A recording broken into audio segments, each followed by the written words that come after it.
এটা হচ্ছে আমাদের পাড়ার প্যান্ডেল। মা বিরাজমান, কিন্তু প্যান্ডেলের কাজ এখনও শেষ হয়নি, সে কাজ এখনও চলছে। প্যান্ডেলটা খুবই সুন্দর হয় ছোটোর মধ্যে প্রত্যেকবারই।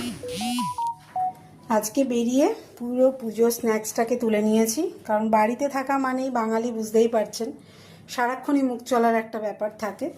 সেই জন্য তুলে নিয়েছি মোটামুটি সমস্ত কিছু। আসলে বাড়িতে কুচকাচ লোকজনও আসতে থাকে, তো সেই জন্য কিছু স্টকে রাখতেই হয়। আর এই যে বোঁদেটা দেখছেন, তো এটা হচ্ছে রায়তা, খেতেও ভালো লাগে, আর আমি মিষ্টি বোঁদে বানিয়েও খেয়েছি, যদিও কারি পাতা দিয়ে করা, কিন্তু তবুও টেস্টি। এই চানাচুরটাও খুব টেস্টি হয় খেতে।